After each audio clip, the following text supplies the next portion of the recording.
Thank you, Mr. Chair. Good morning. Good morning. Madam Secretary. Secretary Noem, the White House Deputy Chief of Staff recently said that the Trump administration is actively looking at suspending habeas corpus. Last week you were asked about this, and I want to clarify your position because it's obviously really important to get this right.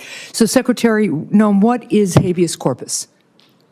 Well, habeas corpus is a constitutional right that the president has to be able to remove people from this country and suspend their right let me stop you, ma'am. Habeas corpus, excuse me, that's incorrect. President Lincoln used it. Excuse me. Habeas corpus is the legal principle that requires that the government provide a public reason for detaining and imprisoning people. If not for that protection, the government could simply arrest people, including American citizens, and hold them indefinitely for no reason. Habeas corpus is the foundational right that separates free societies like America from police states like North Korea. As a senator from the live free or die state, this matters a lot to me and my constituents and to all Americans. So, Secretary Noem, do you support the core protection that habeas corpus provides, that the government must provide a public reason in order to detain and imprison someone? Yeah, I support habeas corpus. I also recognize that the President of the United States has the authority under the Constitution to decide if it should be suspended or not. It has never Let us be clear, though, that this president... It has never been done without approval of Congress. Even Abraham Lincoln got retroactive approval from Congress. So I have been asking executive branch nominees a simple question over the past few months. If the president orders them to break the law, I've been asking, will you follow the law or follow the order? I want to ask you a more specific question here.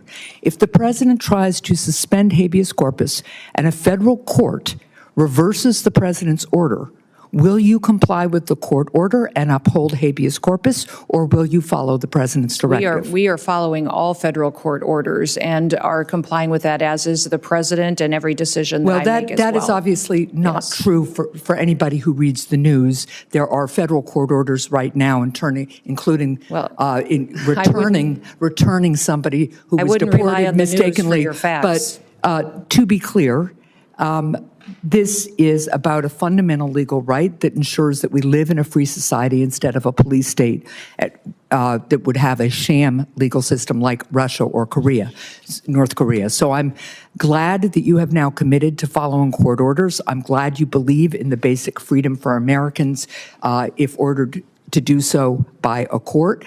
And again, I want just to make clear that it is critically important that even if the president tries to suspend the right of people to know why they've been detained or imprisoned, if a federal court reverses that order, that you will follow that order. And I hope all the members of the administration will, because it's obviously critical that some of the people, for instance, who've been deported by mistake, who didn't get due process, be returned in compliance with court orders. So now, let's move on to another issue. International criminal organizations target Americans with sophisticated cybercrime, including elaborate scams that robbed Americans of billions of dollars, with seniors in the United States losing $5 billion to scammers in 2024 alone. As artificial intelligence improves, so does the ability of criminals to deceive and defraud Americans. With this new technology, criminals can impersonate loved ones, develop advanced malware, or make more convincing phishing messages. How is DHS working to identify trends in illegal activity and ensure that new AI systems have safeguards in place to prevent their use in criminal activity? Yes, we are working extensively through CISA, but in all of our agencies to make sure that we're going after these criminal, nefarious actors. I would say partnering with private industry is critically important so that we have the insight that we need to really understand the tactics that they use and the advancements in software. The AI ability that they have to adjust and to supersede some of our systems is incredible. And so investing in those systems is important, but also having the knowledge and bringing everybody to the table and breaking down the silos between our agencies and our intelligence agencies is important, so we all have the information that we need to get. Well, and that gets me to one final point and question here, because Senator Peters began to ask about it, there's been recent reporting that indicates that the Chinese government installed remote access to Chinese-made power inverters in the U.S., raising concerns that the Chinese government could try to disable parts of our power grid.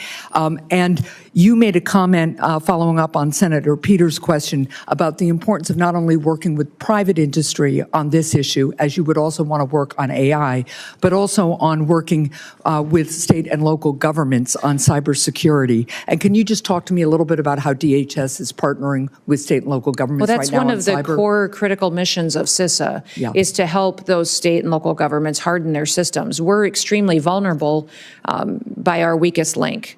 And so when you have a small state that doesn't have the resources it needs to invest in these security operations, then they're vulnerable to attacks and hacking attempts, and they can access our systems. If they have a contract or a system that interfaces with the federal system, it makes us vulnerable as well. So we are responsible for 10 of the 16 critical infrastructures under the Department of Homeland Security, and making sure that China can't come in and shut down our electrical grid, our water systems, things that people rely on every day for their day-to-day lives is very important. So that's why we need these kind of partnerships, is to make sure that we're secure all the way down to our smallest actor that participates. Well, I appreciate that, and I appreciate working more with you on that. Thank you. Today, we're talking about Secretary Kristi Noem and the latest Senate hearing where, once again, the left tried to twist constitutional principles into a political attack.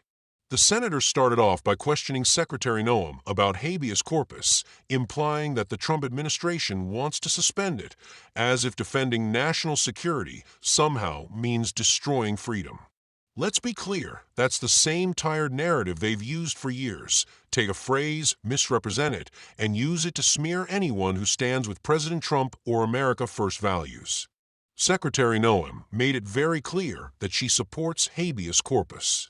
She also reminded everyone that the President of the United States, under the Constitution, has the authority to decide whether to suspend it, something that has only been done in the most extreme historical circumstances. Even Abraham Lincoln did it during the Civil War. That's called leadership, not lawlessness. But the senator wasn't interested in facts. Instead, he kept interrupting, lecturing, and painting a false picture that somehow the Trump team doesn't respect the courts or the Constitution. This is what the left does best. They confuse strength with tyranny. They act like enforcing our laws, protecting our borders, and standing up for American sovereignty is somehow dangerous. Meanwhile, Secretary Noem stood her ground, calm, informed, and respectful, showing the composure of a true patriot leader. Then the conversation turned to something the mainstream media almost never touches: cybercrime and foreign threats. Secretary Noem highlighted how artificial intelligence is being weaponized by criminals and foreign actors to defraud Americans, especially our seniors. She explained that DHS is partnering with private companies and intelligence agencies to stay ahead of these new threats. That's the kind of proactive leadership we need. And when the senator brought up the Chinese infiltration of our power grid through compromised equipment, Secretary Noem didn't dance around the issue. She said exactly what every American needs to hear, that China is actively trying to weaken our infrastructure and that we must secure it from the ground up. She laid out how DHS and CISA are working with local governments to protect critical systems like water, energy, and communication. The senator tried to make it political, but Secretary Noem made it patriotic. She focused on protecting American lives, American property, and American freedom. While the left obsesses over headlines and narratives, leaders like Kristi Noem are focused on keeping our nation safe and free. That's why patriots across this country stand with Secretary Noem. She represents strength, clarity, and conviction in a time when too many politicians are afraid to tell the truth about our enemies, both foreign and domestic. She didn't back down, she didn't apologize, and she didn't bend to the political theater in that hearing room. So to every proud American watching this, remember what's at stake. Our freedoms are under attack, not from foreign dictators, but from those inside our own government who think safety means surrender. It's patriots like Kristi Noem who remind us that freedom has to be defended every single day. If you stand for America first, for the rule of law, for strong borders and stronger leadership, hit that like button, subscribe to American Stronghold, and share this message. We're building a movement of truth, courage, and faith in this country's future, and it starts with voices like yours.